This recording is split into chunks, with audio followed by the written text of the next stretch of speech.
नमो नमः बच्चों।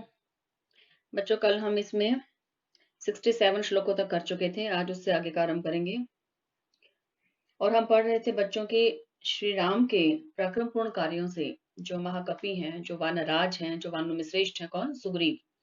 वह अत्यधिक प्रसन्न होते हैं और श्री राम पर विश्वस्त हो जाते हैं। उन्हें विश्वास हो जाता है कि श्री राम बलशाली हैं और ये बाली का वध अवश्य करेंगे। जब ऐसा विश्वास हो जाता है उसके पश्चात सुग्रीव श्री राम को लेकर के किष्किंधा गुफा की तरफ चलते हैं। तो बच्चों उसके बाद आगे क्या होता है वह वर्णन जो है इस श्लोक में है। देखिए अब यहाँ श्री राम और सुग्रीव कहाँ जाते हैं? किष्किंधा गुफा की तरफ। अब वहां जाने पर क्या करते हैं देखिए। ततो अब यहाँ सबसे पहले हम पदच्छेद कर लेते हैं बच्चों। यहाँ यह क्या है? तत अगर्जत। इसके पश्चात देखिए यहाँ ये संधि हुई है बच्चों। इसमें यह क्या शब्द है इसके अंदर? हरिवरा।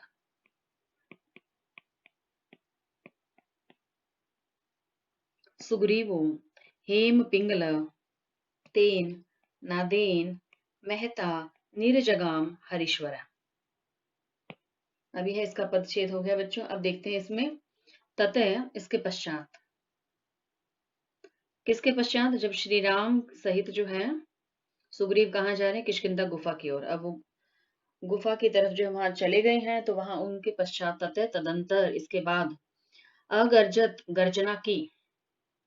लंग लकार देखिए, लंग लकार का प्रयोग है। अगर्जत गर्जना की लंग लकार है। यहाँ प्रथम पुरुष एक वचन का प्रयोग है। अगर्जत गर्जना करना, गर्जना कर चुके हैं। हरिवरा, हरिवरे का यहाँ क्या अर्थ है? जो वानरों में श्रेष्ठ है। वरे तो आप जानते हैं क्या होता है? श्रेष्ठ होना। हरि का क्या अर्थ है? यहाँ यहाँ जो अर्थ है वह वानर है। वानरों में जो श्रेष्ठ है वह कौन है? सुग्रीवो, सुग्रीव। हेम पिंगले, हेम पिंगले का क्या अर्थ होता है? हेम का क्या अर्थ है यहाँ बच्चों? सुवर्ण की तरह। पिंगल क्या होते? पीला, पीत। सुवर्ण की तरह पीत वर्ण वाला, सोने की तरह, सुवर्ण की तरह पिंगल वर्ण, पीत वर्ण वाला कौन है? सुग्रीव। करे ततः इसके पश्चात वहां जाने पर हेम पिंगले सुवर्ण की तरह पीत वर्ण वाले, पीले वर्ण वाले हरिवर वानरों में श्रेष्ठ सुग्रीवो, सुग्रीव ने अगर्जत गर्जना की। अर्थात ललकारा किसे? बाली को युद्ध के लिए ललकारने लगा। कौन? सुग्रीव। अब यहाँ देखिए इसे सरल शब्दों में कहा जाए तो सुग्रीव अगर्जत, सुग्रीव ने गर्जना की। तथा इसके पश्चात सुग्रीव ने गर्जना की, सुग्रीव ने ललकारा। यहाँ जो ये दो बच्चों पद आए हैं, एक तो क्या है इसमें? हरिवर है और एक है हेम पिंगले। ये दोनों ही विशेषण है किसके लिए बच्चों? ये सुग्रीव के लिए। तो यहाँ पर ये जो हरिवर है पद है और साथ ही जो हेम पिंगल है ये क्या है? दोनों ही क्या है? विशेषण है। वानरों में जो श्रेष्ठ कौन है? सुग्रीव। सुवर्ण के समान पीत वर्ण वाले हैं वो कौन है? सुग्रीव। ऐसे सुग्रीव ने गर्जना की। अब इसके पश्चात देखिए तेन। अब उस गर्जना के द्वारा देखिए तेन नादेन, उस नाद से, उस नाद से, उस गर्जना से। गर्जना कैसी थी? मेहता। मेहता का क्या अर्थ है? महानाद, बड़ा। जो नाद किया, जो गर्जना की वो क्या थी? मेहता, बड़ी थी। अर्थात जोर से गर्जना की। किसने? सुग्रीव ने। तो यहाँ नाद जो है, जो ध्वनि, जो गर्जना की है, जो शब्द किया, उसके लिए विशेषण क्या लगा है? मेहता, बड़ा। अर्थात तो उस मेहता नादेन, महानाद से। नाद कैसा था? गर्जना कैसी थी? मेहता, बड़ी। निर्जगा में निकलना। हरीश्वर, हरीश्वर का यहाँ पर क्या अर्थ है बच्चों? बाली के लिए है ये। ध्यान रखिएगा इसमें हरिवर सुग्रीव के लिए है, हरीश्वर यह किसके लिए आ गया? बाली के लिए। अब देखिए यहाँ इसमें मैं लिख देती हूँ, यह बच्चों किसके लिए है? बाली के लिए आया है। यह बाली के लिए आ गया है। निर्जगामे का क्या अर्थ होता है? निकलना। महानाद को सुन करके हरीश्वर जो बाली है वह क्या? निर्जगा में बाहर निकल आया। अपनी गुफा के भीतर से वह बाहर आ जाता है। कब बाहर आता है बाली? जब वह महानाद सुनता है। महानाद किसके द्वारा किया गया? सुग्रीव। और सुग्रीव कैसा था? हरिवर है, वानरों में श्रेष्ठ और सुवर्ण के समान पीत वर्ण वाले। ऐसे सुग्रीव के द्वारा जब गर्जना की गई तो उसे सुन करके, उस महानाद को सुन करके कौन बाहर आ जाता है? बाली। बाली के लिए यहाँ पद क्या प्रयुक्त किया? हरीश्वरा। तो बच्चों यहाँ इसमें हरीश्वर जो पद है इसके अंदर देखिए षष्ठी तत्पुरुष समास है, इसे यह लिख देते हैं नीचे। इस पद में है, इसमें है बच्चों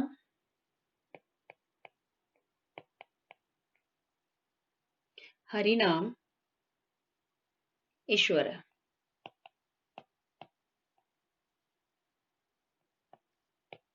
यहाँ है बच्चों षष्ठी तत्पुरुष समास इसके अंदर।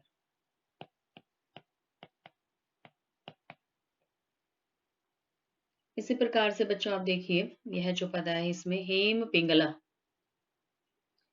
यह क्या है इसमें? जो कैसा है? पिंगल वर्ण के जैसा है। तो वो कौन है? हेम पिंगले के समान किसको बताइए यहाँ पर? सुग्रीव को।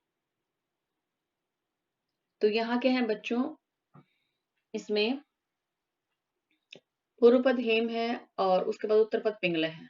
तो ना हेम इसकी प्रधानता है, पूर्व पद की प्रधानता है, ना पिंगला है इस अर्थ की प्रधानता। तो यहाँ पर कौन सा समास है? बहुव्रीहि समास है। अब देखते हैं बच्चों इससे आगे का जो श्लोक है देखिए उसमें यहाँ कह रहे अनुमान्य। अब देखिए जब बाली क्या है अपने घर से बाहर निकला, अपने घर क्या था उसका? गुफा, किष्किंधा की जो गुफा थी उसमें बाली रहता था, उसमें से वह बाहर निकल आता है कब? जब वह महानाद को सुनता है। तो उसके पश्चात देखिए इसमें यहाँ क्या है आगे? अनुमान्य। अनुमान्य का अर्थ क्या होता है? अनुमानित करके। यहाँ इसमें इसका जो अर्थ क्या आ रहा है? समझाकर। अनुमान्य समझाकर, तदा तब, ताराम तारा को। तारा किसका नाम है? यहाँ पर बाली की जो पत्नी है उसका नाम क्या है? तारा। सुग्रीवेण समागत। सुग्रीवेण सुग्रीव से। समागते का क्या अर्थ है बच्चों यहाँ पर? समागते वैसे क्या होता है? मिलना। अब सुग्रीव से मिलने के लिए का क्या तात्पर्य यहाँ पर? उसके साथ युद्ध करने के लिए, उसके साथ लड़ने के लिए। सुग्रीवेण सुग्रीव से समागते मिलना अर्थात क्या है? लड़ने के लिए, युद्ध करने के लिए। वो क्या है? तदा तब। ताराम अनुमान्य, अपनी पत्नी तारा को समझाकर। इसका यहाँ अर्थ क्या है बच्चों? कि जो तारा, जो बाली की जो पत्नी है तारा, वह मना करती है कि सुग्रीव से मिलने के लिए बाहर मत जाओ। लेकिन वह बाली अपनी पत्नी तारा को समझाकर, तारा के द्वारा मना करने पर भी वह बाहर आता है और अपनी पत्नी को समझा कर आता है। तो क्या कह रहा है? तारा अनुमान्य, तारा को समझाकर सुग्रीवेण समागत है। सुग्रीव कौन है? अपना भाई, उसका भाई है। बाली और सुग्रीव क्या है? आपस में भाई है। तो वह अपने भाई सुग्रीव से समागत है, मिलने के लिए, युद्ध करने के लिए बाहर आ जाता है। निज घान, देखिए यहाँ जो पद है निज घान, इसका क्या अर्थ है? मार दिया गया। च और तत्रैनम। अब यहाँ देखिए क्या पद है इसमें? तत्र और एनम। पदच्छेद कर लेते हैं। इसमें क्या है बच्चों? तत्र है और साथ में इसमें क्या? एनम, शरेण, एकेन, राघव। निज घान मारा गया, कौन? बाली। च और तत्र वहां, एनम, एनम का यहाँ पर क्या अर्थ आ रहा है? किसके द्वारा? एनम का यहाँ पर क्या किसके द्वारा मारा गया? यहाँ जो शब्द ये प्रयुक्त हुआ है, कह रहे कि शरेण। शर क्या होता है? बाण। अब शरेण है, इसमें तृतीय भक्ति एक वचन का प्रयोग है बाण से, और वो भी कैसे? एकेन, एक ही बाण से। एकेन शरेण, एक ही बाण से, एनम, बाली को, निज घान मार दिया, राघव, श्री राम ने। तत्र वहां। अब देखिए इसमें, इसको एक बार फिर से देख लीजिए। तदा तब, इसमें है ताराम अनुमान्य, तारा को समझाकर, अपनी पत्नी तारा को समझाकर, सुग्रीवेण समागत है, सुग्रीव से मिलने के लिए, युद्ध करने के लिए, लड़ने के लिए बाली क्या करता है? बाहर आता है।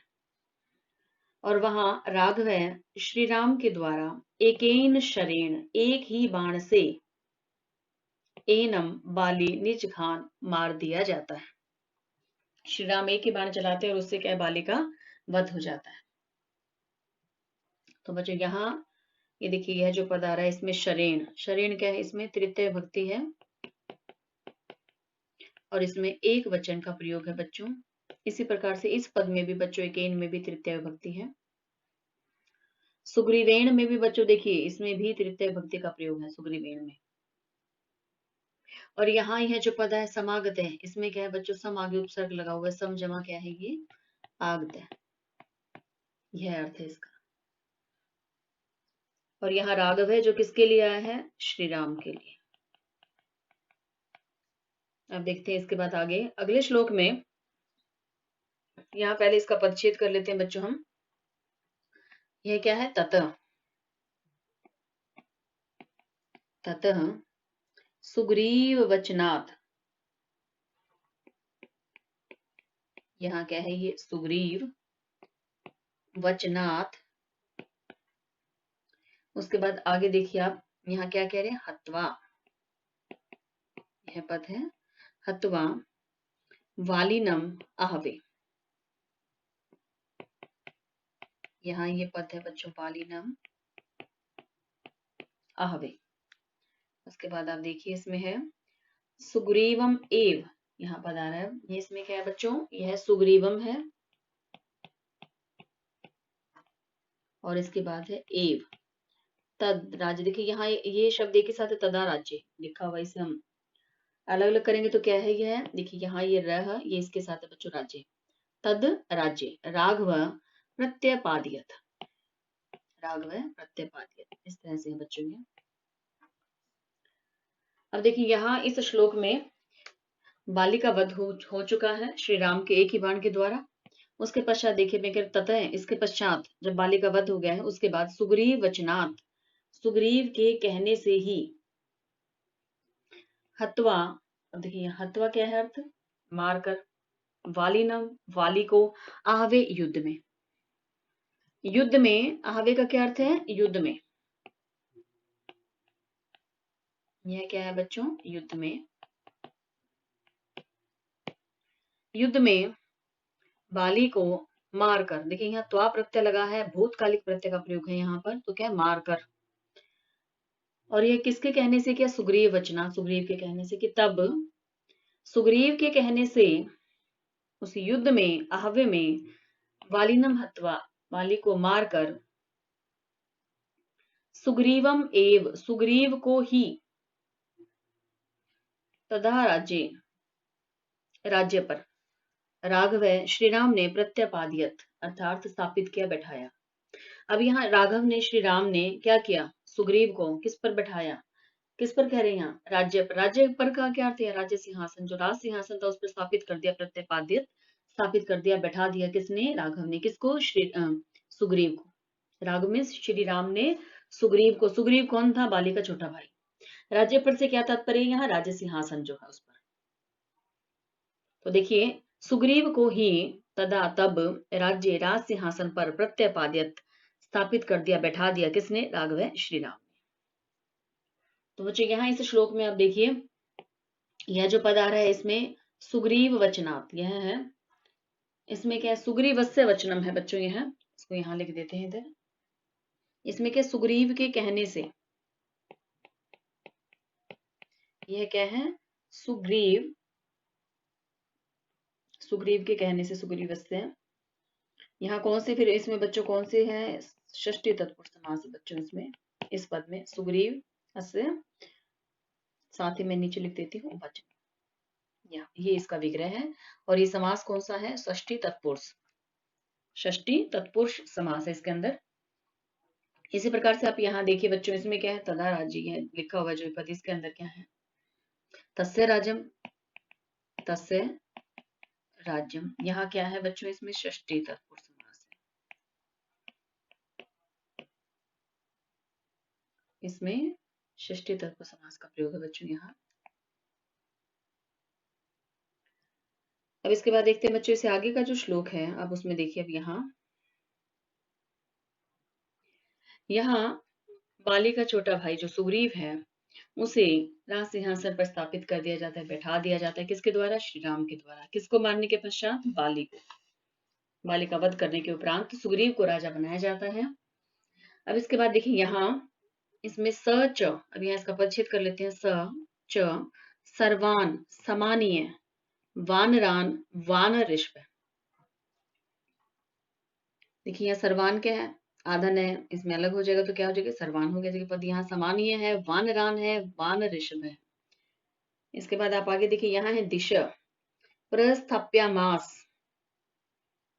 साथ ही इसमें देखिए आगे क्या पद है, दी दक्षु, देखिए यहाँ तक है ये दी, और ये जो पद है बच्चों दृक्षु, यहाँ तक है ये।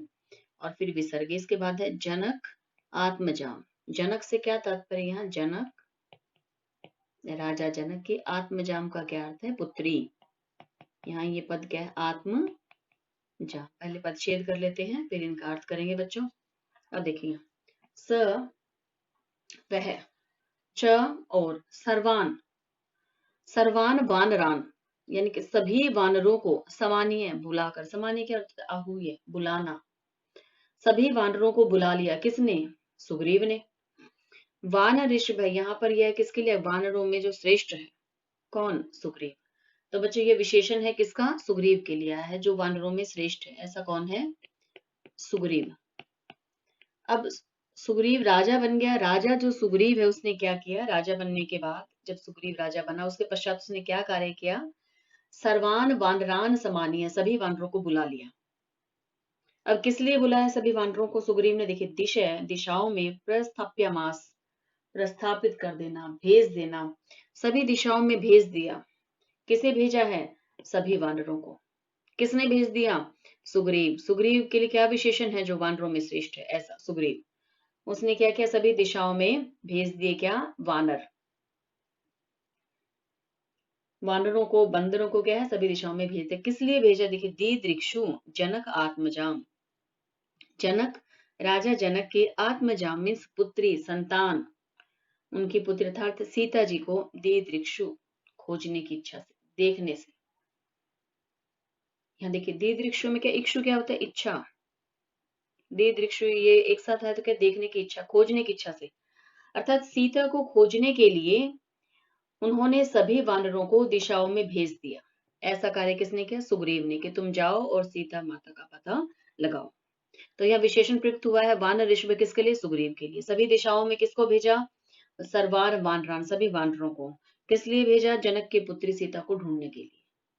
तो बच्चों यहाँ इस श्लोक में आप देखिए, यहाँ जनक आत्मजाम जो है, इसमें क्या षष्ठी समास का प्रयोग है, जनकस्य आत्मजा, यहाँ है इसमें, यह जो पद है बच्चों इसमें क्या है, जनक आत्मजाम में, इस पद में यहाँ है बच्चों ये जनकस्य, और इसके साथ के आत्मजा, यही लिख देती हूँ नीचे, इसमें क्या है, षष्ठी तत्पुरुष समास का प्रयोग है। इसके पश्चात देखिए आगे क्या कार्य करते हैं। अब यहाँ सभी वानरों को भेज दिया सुग्रीव ने कि जाओ और सीता माता की तुम खोज करो, सभी दिशाओं में उन्हें भेज दिया। अब बच्चों यहाँ इस श्लोक तक किष्किंधा कांड का कथा बीज यहाँ समाप्त हो जाता है मूल रामायण में।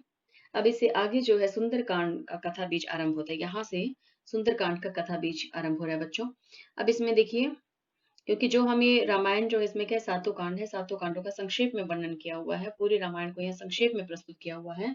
तो यहाँ अब सुंदर कांड का कथा बीज प्रारंभ हो जाता है बच्चों। देखिए ततो, अब यहाँ इसका पहले पदच्छेद कर लेते हैं, ततो इसलिए, गृहदृश्य गिद्ध का, देखिए यहाँ वचनात्, इसमें पद आ रहा है वचनात्, संपाते हनुमान बलि, यहाँ ये क्या है, संपाते, और उसके पश्चात है बच्चों हनुमान बलि, और यहाँ ये क्या है, वचनात्। शत योजन विस्तीर्णम उपुल्वे लवण अर्णवम। अब देखिए यहाँ इसमें क्या है, इसके पश्चात गृदस्य वचनात्, गीध के कहने से, गीध के वचनों से, संपाते, संपाते क्या नाम है किसका, गीध का। यह गीध कौन था, संपाति नाम का गीध। तो यह क्या है बच्चों, नाम है किसका है, गीध का, ये नाम है गीध का। संपाति गृदृश्य, संपाति नामक गिद्ध के वचनात् कहने से, हनुमान बलि अर्थात महाबलशाली हनुमान जी ने, शत योजन 100 योजन तक, विस्तीर्णम विस्तृत फैले हुए, पुपुलवे पार करना, लांघना। अब 100 योजन तक जो क्या फैला हुआ था, लवण अर्णवम, लवण समुद्र। लवण क्या होता है, नमक। समुद्र में क्या है, नमक, इसलिए इसके लिए क्या यहाँ लिखते हैं, लवण अर्णवम, अर्थात लवण समुद्र, नमक से युक्त जो समुद्र था उसको पुपुलवे लांग गई। और ये कितनी दूर तक फैला हुआ था, 100 योजन, 100 योजन तक ये विस्तृत था, फैला हुआ था। और यह लवण जो समुद्र था किसने लांघा, बलशाली हनुमान ने। यह कितने योजन तक फैला हुआ था, 100 योजन तक विस्तृत था। इतना यह समुद्र जो है फैला हुआ था। ऐसे समुद्र को हनुमान ने जो है लांग कर पार कर लिया। किसके कहने से किया, संपाते हे गिरिद्रस्य वचनात्, संपाति नामक गिद्ध के कहने से। तो बच्चों इसमें यह प्रश्न आ सकता है कि लवण अर्णवम जो नमक सिक्त जो समुद्र था जिसे हनुमान जी ने पार किया, वह कितने योजन तक फैला हुआ था, 100 योजन तक। किस गिद्ध के कहने से हनुमान ने समुद्र को पार किया, संपाति नामक गिद्ध के कहने से। ये क्या नाम आ रहा है बच्चों इसका, संपाति। अब देखिए बच्चों इस श्लोक में यहां तक कि हनुमान जी जो है अब कहाँ पहुंचेंगे, लंका। अब हनुमान जी ने समुद्र को पार कर लिया, अब कहाँ जाएंगे, लंका में। उसका वर्णन इसके पश्चात है बच्चों। अब ये देखिए यहाँ इसमें, ये तो आप जानते हैं दृश्य है या कौन सी भक्ति है बच्चों, इसमें षष्ठी विभक्ति एक वचन का प्रयोग है। षष्ठी विभक्ति है, एक वचन का प्रयोग है। इसी प्रकार से वचनात् में क्या है बच्चों, यहाँ पर पंचमी विभक्ति एक वचन। इसके बाद हम देखते हैं इससे आगे। अब बच्चों देखिए यहाँ इस श्लोक में तत्र लंकाम समासाध्य पुरीम रावण पालिताम। अब यहाँ क्या है, तत्र वहां, लंकाम लंका को, समासाध्य, समासाध्य का क्या अर्थ है बच्चों, प्राप्त करना, पहुंचना। पुरीम नगरी, पुर क्या होता है नगर, और पुरीम क्या नगरी, पुलिंग और स्त्रीलिंग के कारण ये जो है यहाँ क्या है, पुर और पुरी हो जाते हैं। तो यहाँ क्या है, ये लंकाम पुरी, लंका नगरी को, लंकापुरी है जो लंका नगरी जो है वहां क्या है, देखिए समासाध्य है, अर्थात वहां जाकर, वहां पहुंचकर। अब वहां कौन पहुंचे, हनुमान, क्योंकि समुद्र को पार किसने किया, हनुमान ने। और वह समुद्र को पार करके क्या थी, लंकापुरी थी। तो वहां पहुंचकर उसे प्राप्त करके थी, रावण पालिताम, रावण के द्वारा पाली गई, रावण के द्वारा रची गई क्या, लंका नगरी। लंका नगरी कही, लंकापुरी कही, इसके लिए विशेषण क्या है यहाँ, रावण पालिताम। तो ये बच्चों किसका विशेषण है, ये लंका का, नगरी का विशेषण है, ये किसका, लंका पुरी। तो लंकापुरी के लिए क्या विशेषण प्रयुक्त हुआ, रावण पालिताम। लंकापुरी कैसी है, जो रावण के द्वारा पाली गई है, या रावण के द्वारा पाली गई क्या है, कौन सी नगरी है, लंका। समासाध्य वहां पहुंचकर, कौन पहुंचा वहां पर, हनुमान जी। ददर्श देखा, सीताम सीता को, ध्याय अंतिम। अब ध्याय अंतिम का क्या अर्थ है, ध्यान में लगी हुई, ध्यान में बैठी हुई। अब यहाँ देखिए सीता जो है किसके ध्यान में बैठी हुई थी, श्री राम के चरणों, श्री राम के विषय में सोच रही थी, उन्हीं का ध्यान कर रही थी। ऐसे ध्यान करती हुई सीता को ददर्श देखा, किसने देखा, हनुमान जी ने। अशोक वनिकाम गताम, अब जो यहाँ ये पद क्या है, इसमें अशोक वनिकाम और गताम है। यहाँ ये ध्याय अंतिम था। आपने नाम सुना होगा अशोक वाटिका का। अशोक वनिकाम से यह क्या तात्पर्य है, उसे अशोक वाटिका क्यों कहा जाता था, क्योंकि उसमें क्या थे, अशोक के छोटे छोटे वृक्ष थे। उसका नाम क्या था, जहां सीता को रखा गया था, जहां सीता बैठी हुई थी, जहां सीता श्री राम के बारे में सोचती थी, उस स्थान का क्या नाम था, अशोक वाटिका। आपने सुना होगा। यहाँ के अशोक वनिकाम, इस पद का प्रयोग किया है। वनिकाम क्या होता है, छोटे छोटे जो वृक्ष होते हैं, किसके हैं ये वृक्ष, अशोक के। तो अशोक वनिकाम, अशोक के छोटे छोटे वृक्षों के गताम के नीचे बैठी हुई। गताम, गत क्या होता है वैसे जाना, यहाँ क्या अर्थ है इसका, बैठना। तो बच्चों यहाँ अशोक वनिकाम मीन्स क्या है, छोटे छोटे वृक्ष, ऐसे वृक्ष जो छोटे छोटे थे, इनके नीचे कौन बैठी हुई थी, सीता। और सीता जो है क्या कार्य कर रही थी उस समय, जब हनुमान जी ने देखा तो वह ध्याय अंतिम, श्री राम के विषय में ही सोच रही थी। ऐसे अशोक के छोटे छोटे वृक्षों के नीचे बैठी हुई ध्यान में मगन सीता को देखा, किसने, हनुमान ने। अब यहाँ लंकापुरी के लिए क्या विशेषण आ गया, रावण पालिताम। सीता के लिए क्या विशेषण आ गया, कि वह ध्याय अंतिम थी और अशोक के छोटे छोटे वृक्षों के नीचे बैठी हुई थी। ये दोनों ही जो विशेषण किसके लिए? सीता के लिए। सीता कहाँ थी और सीता क्या कर रही थी, दोनों का ही वर्णन यहाँ पर आ गया बच्चों इसमें। अब यहाँ देखिए इसमें जो पद आया है रावण पालिताम, अब यहाँ पर समास कौन सा है? रावण के द्वारा पाली गई। तो यहाँ इसका पहले हम विग्रह लिख देते हैं, रावणेन पालिता, क्या है यहाँ? तृतीय तत्पुरुष समास है बच्चों इसमें।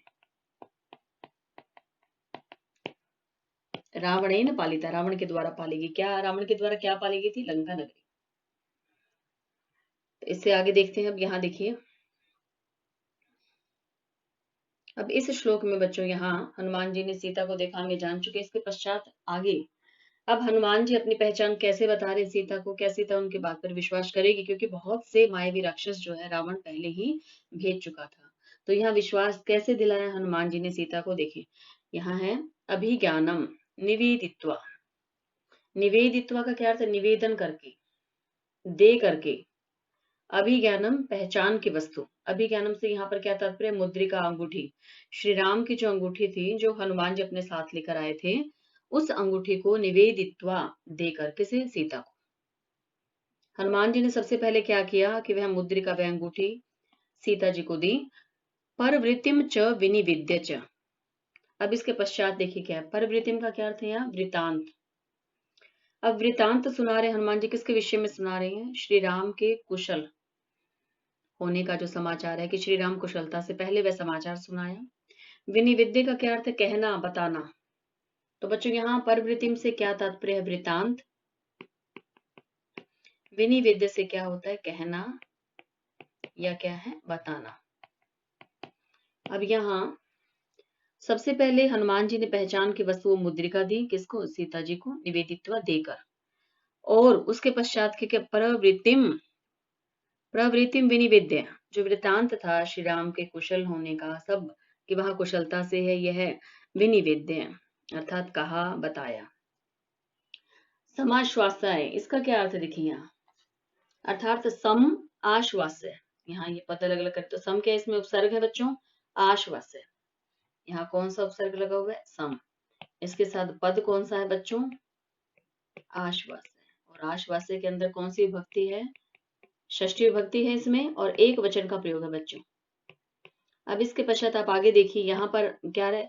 च और वैदेहिम। वैदेही किसके लिए है? इससे पहले जनक आत्मजाम आ गया, यहाँ पर जानकी आ गया। वैदेहिम किसके लिए है? यहाँ पर सीता के लिए। मर्दिया मास तोरणम। अब देखिए यहाँ क्या है? सीता जी को आश्वस्त करके सबसे पहला कार्य क्या किया हनुमान जी ने? यहाँ पर अभिज्ञानम निवेदित्वा, पहचान की वस्तु अंगूठी देकर।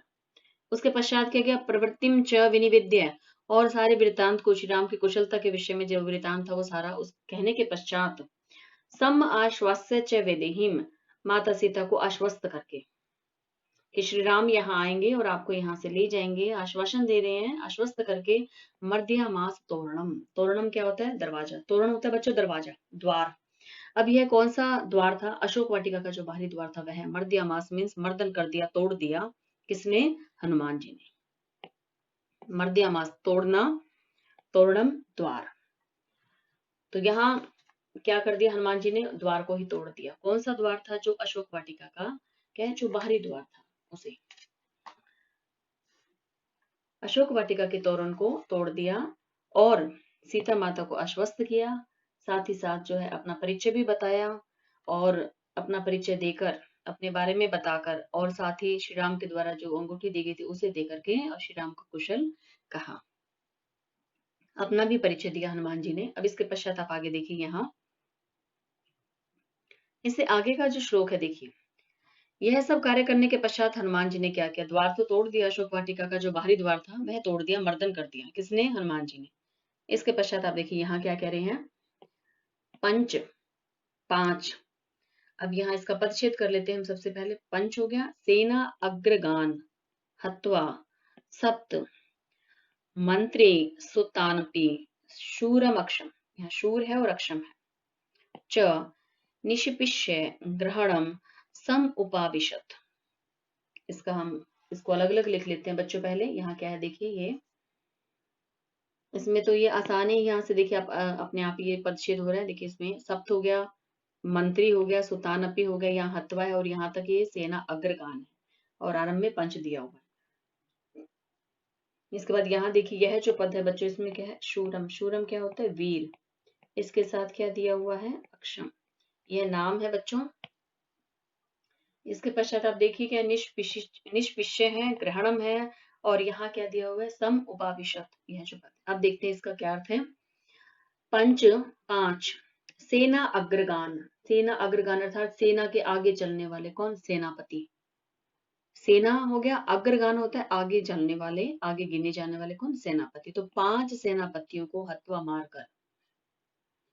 अब देखिए यहाँ अशोक वाटिका का बाहर का द्वार तो तोड़ा, उसके पश्चात क्या, 5 सेनापतियों को भी मार दिया। किसने, हनुमान जी ने। सप्त मंत्री, इसके पश्चात देखिए आगे कह रहे हैं, सप्त मंत्री अर्थात 7 मंत्रियों के सुतानम अपने पुत्रों को भी मारकर। 5 सेनापतियों को और 7 मंत्रियों के पुत्रों को हत्वा मारकर। त्वा प्रत्यय है, भूतकालिक प्रत्यय लगा हुआ है, मारकर। अब देखिए इसके बाद शूरम। शूरम का क्या अर्थ है, वीर। अक्षम, अक्षय कुमार का भी क्या है, निष्पिष्य। निष्पिष्य का क्या अर्थ बच्चों, यहाँ पर दलित्वा, मर्दित्वा, मर्दन करके। अब यहाँ जो वीर, जो अक्षय, जो पुत्र था, अक्षय जो था, उसका भी क्या कर दिया, मर्दन कर दिया, निष्पिष्य कर दिया, मार दिया उसे भी। ग्रहणम, और ग्रहण किया, किसने, हनुमान जी ने। क्या ग्रहण किया, अब यहाँ देखिए, समुपाविशत, पास में ही। ग्रहणम का बच्चों यहाँ पर हम क्या अर्थ लेंगे, क्या ग्रहण किया, यहाँ बंधन। अब यहाँ कौन सा बंधन उन्होंने ग्रहण किया है, उन्हें क्या है, बांध लिया जाता है हनुमान जी को। तो उन्होंने भी इस बंधन को स्वीकार किया। और ये बंधन कौन सा था, किसके द्वारा बांधे जाते हैं वो। अब वो क्या किया, बाद में वह स्वयं जानबूझकर मेघनाथ के द्वारा फेंके गए ब्रह्मास्त्र के बंधन में बंध जाते हैं। समुपाविष्ट का क्या अर्थ है बच्चों, अब, कि अब वो किसके बंधन में बंध गए, ब्रह्मास्त्र के। और ये देखिए ग्रहणम समुपाविष्टम का जो अर्थ है, इसका क्या है कि वह स्वयं ही जानबूझकर बंधे। और ये ब्रह्मास्त्र किसने फेंका था, मेघनाथ ने। ब्रह्मास्त्र जो फेंका था, किसके द्वारा फेंका गया था, मेघनाथ। मेघनाथ के द्वारा फेंका गया ये। और इसका क्या नाम था बच्चों, ये है ब्रह्मास्त्र कहा जाता है। देखिए ब्रह्मास्त्र जिसको बोलते हैं, मेघनाथ ने ये फेंका। इसके कारण क्या, हनुमान जी बंध गए और वह स्वयं जानबूझकर ही बंधे। अब बच्चों इसमें यहाँ देखिए जो सेना अग्रगान, यह जो पद आया है यहाँ पर, इसमें क्या, षष्ठी तत्पुरुष समास का प्रयोग है। इस पद में है बच्चों यहाँ पर, यह इसका क्या विग्रह आएगा, अग्रेसरा सेनाग्रगा। यहाँ है बच्चों इसमें षष्ठी तत्पुरुष समास है इसका। इसके पश्चात आप देखिए इसमें मंत्री सुल्तान, यह जो पद आया है मंत्री सुल्तान में, यहाँ क्या है बच्चों, मंत्री राम सुल्तान। मंत्री राम सुल्तान, यहाँ पर क्या है बच्चों, षष्ठी तत्पुरुष समास है इसमें। षष्ठी तत्पुरुष समास का प्रयोग है यहाँ पर, कि उन्होंने क्या किया, स्वयं को अपने आप ही उन्होंने क्या किया, बंधन में बांध लिया। अब इसके पश्चात देखते हैं बच्चों आगे क्या है। अब देखिए इस श्लोक में बच्चों यहाँ पदच्छेद कर लेते हैं पहले। अस्त्रेण, यहाँ तक है पद, क्या है ये, अस्त्रेण। उसके बाद है बच्चों इसमें उन्मुक्तम आत्मानम, यहाँ लिख देते हैं। अस्त्रेण हो गया पहला, इसमें अस्त्रेण है, उसके बाद उन्मुक्तम है और तत्पश्चात है बच्चों आत्मानम ज्ञातवा। इसके पश्चात अब यहाँ देखिए क्या है, पितामह, यहाँ पर ये पितामह, यह इसके अंदर पद है। लेकिन देखिए साथ ही क्या है, महाद, तो यहाँ क्या हो जाएगा, पिता महाद, और साथ में क्या है बच्चों, बरात। यह इस तरह से पद है। इसके बाद देखिए आप यहाँ मर्शियन, यहाँ क्या दिया हुआ है बच्चों, मर्शन करना। उसके बाद है राक्षसान वीरो, यहाँ इसके साथ में यह पद क्या है, राक्षसान है। आगे मर्शियन है बच्चों इसमें, और तत्पश्चात है वीरो। मंत्रिण, यहाँ क्या है, पद क्या है बच्चों इसमें, मंत्रिण है। अब इसके पश्चात देखिए आगे क्या कह रहे हैं यहाँ, इसमें साथ ही क्या है, तान, और तत्पश्चात बच्चों यह पद क्या है, यदृच्छा, यह पद है। आइए इसका अर्थ करते हैं बच्चों। अस्त्रेण उन्मुक्तम आत्मानम, अस्त्रेण अस्त्र से, उन्मुक्त हुआ, आत्मानम अपने आप को, ज्ञातवा जानकर भी। अब देखिए यह हनुमान जी जानते थे, ब्रह्मा जी के वरदान से अपने को ब्रह्मास्त्र से छूटा हुआ जानकर भी। देखिए यहाँ जो पद है, पितामहात वरात, पितामहात का यहाँ क्या अर्थ है, ब्रह्मा जी के, पितामह के, ब्रह्मा जी के, वरात का यहाँ क्या अर्थ है, वरदान से। यह किसके लिए आ गया बच्चों, ब्रह्मा जी के लिए है। यह पद जो है ब्रह्मा जी के लिए, वरात से क्या अर्थ है यहाँ, वरदान। तो बच्चों यहाँ क्या है, ब्रह्मा जी के वरदान से हनुमान जी क्या है, वो अपने आप को ब्रह्मास्त्र से छूटा, उन्हें पता था ब्रह्मा जी का वरदान उन्हें प्राप्त था, वो ब्रह्मास्त्र से छूट चुके थे, उसके बाद भी वो क्या है, अपनी इच्छा से यह सब सहते रहे। कि ब्रह्मा जी के वरात वरदान से आत्मानम अपने आप को, अस्त्रेण अस्त्र से, उन्मुक्तम उन्मुक्त हुआ जानकर, अस्त्र से छूटा हुआ जानकर। अस्त्र यहाँ कौन सा है बच्चों, ब्रह्मास्त्र। अब बांधा किससे गया था हनुमान जी को, ब्रह्मास्त्र से। अब इस ब्रह्मास्त्र से उन्मुक्त हुआ अर्थात छूटा हुआ, जानकर भी, ज्ञातवा जानकर भी। अब देखिए उन्हें ये ज्ञात था, उन्हें वरदान प्राप्त था, वो छूटे हुए थे, लेकिन फिर भी वो वहीं पर जो है ऐसे ही बंधे हुए रहे, ऐसे ही दिखाते रहे कि वह बंधे हुए हैं। वह जाना चाहते तो जा सकते थे हनुमान जी, वह बहुत जो है बंधन को तोड़कर भी, क्योंकि उन्हें वरदान प्राप्त था, वह कार्य कर सकते, लेकिन उन्होंने नहीं किया। ऐसा क्यों किया हनुमान जी ने, क्योंकि वो लंका को जलाना चाहते थे, नष्ट करना चाहते थे। देखिए अब आगे, मर्शन यहाँ पर ये जो पद आया है, उसके बाद है राक्षसान। राक्षसान मीन्स क्या, राक्षसों को। अब कैसे, मर्शियन अर्थात उन्हें वो क्या करना चाहते थे, मर्दन करना, मारना। लेकिन यहाँ क्या है, राक्षसान जो राक्षस थे, वीरो मीन्स के वीर। अब देखिए यहाँ बांधने वाले राक्षसों को, जो मर्शन कर रहे थे, जिन्होंने क्या है राक्षसों ने बांधा हुआ था, उन्होंने मंत्रिण। अब मंत्रिण का क्या अर्थ है बच्चों, यहाँ पर क्या मंत्रणा करके किया उन्होंने, कि महावीर हनुमान जी उन बांधने वाले राक्षसों को, उन मर्शन करने वाले राक्षसों को, यदृच्छाया अपनी इच्छा से, स्वेच्छा पूर्वक सहते हुए भी, तान मीन्स उन राक्षसों के द्वारा, अपनी इच्छा से, स्वेच्छा पूर्वक सहते हुए भी वो क्या है, ब्रह्मपाश में ही बंधे रहे। अर्थात बांधने वालों पर उन्होंने अपनी कोई प्रतिक्रिया नहीं दी। तो बच्चों यहाँ यह जो लिखा है मंत्रिण है, इसका क्या अर्थ है, बंधकान, जो बांधने वाले थे वो, बांधने वाले, उसके लिए क्या शब्द दिया, मंत्रिण है। तान मैंने वो सब। अब यहाँ देखिए जो वीर जो पद है किसके लिए है, हनुमान जी के लिए। यह किसके लिए है, यह पद आया है बच्चों इसमें हनुमान जी के लिए है। वीर कौन था, हनुमान। अर्थात हनुमान जी ने जो तान मंत्रिण, जो प्रमुख, जो बंधकान थे, जो बांधने वाले थे, वो क्या थे, राक्षसान, उन राक्षसों को, उन दानवों को क्या किया, मर्शन, सहन करते हुए। अर्थात उन बांधने वाले राक्षसों के द्वारा मर्शन, सहन करते हुए, सहन करने वाले कौन थे, वीरो हनुमान जी ने यदृच्छा अपनी स्वेच्छा पूर्वक ऐसा किया, वो सहते रहे, मर्शन करते रहे, सहते रहे। ऐसा उन्होंने क्यों किया बच्चों, ताकि वो जो है यहाँ, अभी उन्होंने बांधने वालों पर अपनी कोई प्रतिक्रिया नहीं दिखलाई थी, वे आराम से उसी स्थान पर थे। वो बताना चाहते थे कि श्री राम के जो अनुचर हैं वो कितने वीर हैं, उनमें कितना साहस है। अब आज जो है हम यहाँ तक कर चुके हैं कि श्री राम को जो है ब्रह्मास्त्र के बंधन में बांधा गया है, वो अपनी स्वेच्छा से जो है यह सब कुछ सहन कर रहे थे। तो बच्चों आज हम इसमें इतना ही करेंगे, इससे आगे का भाग अगले लेक्चर में। तो बच्चों इससे आगे के लेक्चर में फिर हम अगला श्लोक करेंगे। आज हमारे यहाँ जो है 76 श्लोक हो चुके हैं बच्चों, तो 77वां श्लोक हम इससे आगे पढ़ेंगे कि आगे हनुमान जी क्या कार्य करते हैं। तब तक के लिए बच्चों अस्तु, नमो नमः।